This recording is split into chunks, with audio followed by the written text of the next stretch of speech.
இருக்கும் நீங்கள் ராமரை வழிபாடு செய்து கொள்வதற்கு, சீதாதேவியை வழிபாடு செய்து கொள்வதற்கு. சார், ராமபுரான் கோவில் ஆலயம் எங்கள் பக்கத்தில் இல்லை, ஆஞ்சநேயர் இருப்பார்ல, ஸ்ரீ ராமஜெயமே அவர் தானே, அங்கே வழிபாடு செய்ய ரொம்ப சிறப்பான பலனை நீங்கள் எட்ட முடியும்.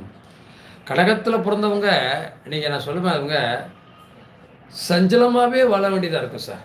ஒரு வாழ்க்கையில் ஒரு ஒரு நிம்மதி அப்படிங்கிற ஒரு அமைப்பில் அவங்க வாழ்கிறாங்களான்னா சொல்ல முடியல. ஒரு மனநலம் சஞ்சலத்தோடையே வாழ்கிற மாதிரியே இருக்கும். இந்த சஞ்சலம் நமக்கு தீரணும்னா இவங்க கண்டிப்பாக பௌர்ணமி வழிபாடு ரொம்ப முக்கியம். சமுத்திரத்தில் அடிக்கடி குளிக்கிறது ரொம்ப சிறப்பு.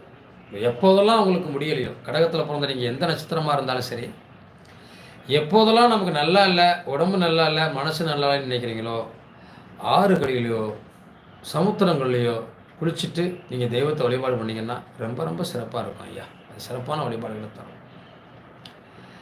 இந்த கடகத்தில் பிறந்தவங்க, ஆயிலி நட்சத்திரத்தில் பிறந்தவங்க ஆதிசேஷனை வழிபாடு செய்து கொள்வது ரொம்ப சிறப்பான பலனை உங்களுக்கு கொடுக்கும். மன அழுத்தம், மனப்பாரம், அழகாக இருக்கணும், நேர்த்தியாக இருக்கணும், சிறப்பாக இருக்கணுங்கெல்லாம் உங்கள்கிட்ட யாருமே வெட்டாது. ஆனால் வயிறு வச்சிரும், தொப்பை போட்டுரும், எல்லாம் வரும். உடல் ஆரோக்கியம் சிறப்பாக இருக்காது. பயப்படாதீங்க. அடிக்கடி நீங்களும் வெண்பொங்கல் சாப்பிடுங்க. பௌர்ணமி இன்னைக்கு இரவு வழிபாடு பண்ணுங்கள். முடிஞ்ச அளவுக்கு வாக்கிங் போங்க. யார் உங்களை என்ன பேசினாலும் அதை பற்றி கவலைப்படாமல் உங்களுடைய நிலையை நோக்கி நீங்கள் முயற்சி பண்ணுங்கள், செய்யிடுங்க. ஏன்னா இது காலபுருஷனுக்கு 4ஆம் இடம். இந்த ராசி நீர் ராசி. நீர் ஒரு நிலையில் நிற்காது, ஒன்று கூடும் குறையும் இல்லையா? ஒரு ஆற்றுல நிற்காது, ஓடிக்கிட்டே இருக்கும். அந்த மாதிரி தான் நம்முடைய வாழ்க்கை. அதுக்காக நம்ம கவலைப்பட முடியாது. எதிர்நீச்சல் போட்டு ஜெயிச்சாகணும்.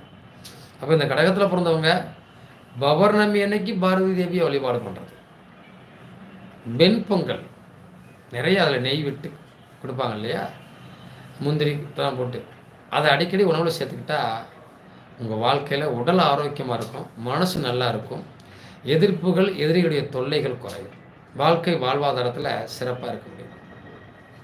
இப்போ ஆயிலியம் ஆதிசேஷனை வழிபாடு செய்து கொள்வது சிறப்பு அப்படின்னு நான் சொல்லிட்டேன் இல்லையா? அப்போ அதுவே உங்களுக்கு ஒரு சிறப்பு தான். இந்த கடகத்தில் பூச நட்சத்திரம் இருக்குது. இப்போ பூச நட்சத்திரத்தில் ஒரு குழந்தை பிறந்திருக்குன்னா அவங்க வீட்டில் ஒரு கண்டிப்பாக கன்னி தெய்வ வழிபாடு இருக்கும். ஒரு பெண் தெய்வ வழிபாடோ ஏதோ ஒரு தெய்வத்தை அவங்க வீட்டில் வழிபாடு பண்ணுவாங்க.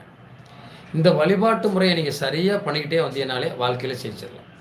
இந்த பூச நட்சத்திரத்தை பிறக்கிறவங்க உங்களுக்கு என்ன பிரச்சனை வந்தாலும் சரி, கருப்பணசாமி, முனியப்ப சாமி, இந்த மாதிரி காவல் தெய்வ வழிபாட்டை நீங்கள் அடிக்கடி பண்ணணும். அது செவ்வாய்க்கிழமை, சனிக்கிழமை பண்ணுறது ரொம்ப சிறப்பாக இருக்கும். அந்த தெய்வங்களுக்கான படையலை போட்டு அந்த வழிபாடை செஞ்சுக்கிட்டே வந்தீங்கன்னா உங்களுக்கான தடை, தடங்கள், தாமதம் கண்டிப்பாக நீங்கும். இந்த வழிபாடு நீங்கள் பௌர்ணமியில் பண்ணுறது ரொம்ப சிறப்புங்கய்யா. வாழ்த்துக்கள். அடுத்து சிம்மத்துக்கு வந்துடுவோம். இந்த சிம்மத்தில் மகம், பூரம், உத்திரம் 3 நட்சத்திரம் இருக்கு இல்லையா?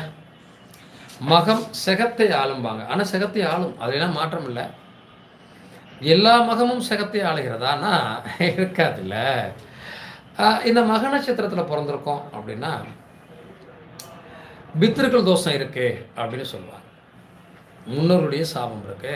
நம்முடைய பூர்வீகத்தில் தாத்தா பாட்டி அவங்களுக்கு ஒரு 2 திருமணமோ 3 திருமணமோ நடந்திருக்கலாம். சொத்து பிரச்சனைகள், பங்காளி, நம்ம தாத்தா காலத்தில் பங்காளிகள் பிரச்சனை இருந்திருக்கலாம். அதில் இவங்களுக்குள்ளே நீ கூட எடுத்துக்கிட்டேன், நான் கூட எடுத்துக்கிட்டேன் பிரச்சனை இருக்கும். அதனால் வரக்கூடிய விளைவு தான் இந்த பித்ருக்கள் தோஷம் அப்படிங்கிற ஒரு விஷயம் இருக்கும் அப்படின்னு சொல்லுவாங்க.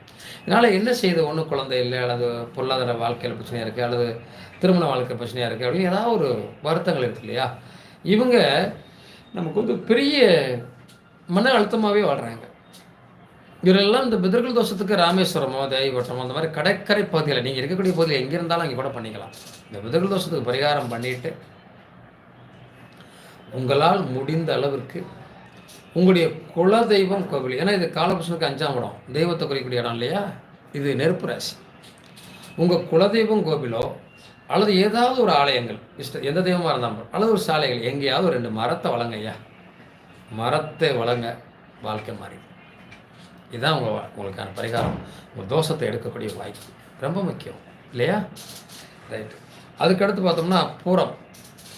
பூர நட்சத்திரத்தில் ஆண்டாள் பிறந்த நட்சத்திரம் அப்படின்னு சொல்லுவாங்க இல்லையா? அந்த ஆண்டாளே பகவான் அடைய அவ்வளவு கஷ்டப்பட்டிருக்காங்க. கஷ்டப்பட்டு தான் ஆண்டாள் போய் பெருமாள் அடைய முடிஞ்சது. வாழ்க்கையில் நம்ம கிடைக்கக்கூடிய விஷயங்களை பெறுவதற்கும்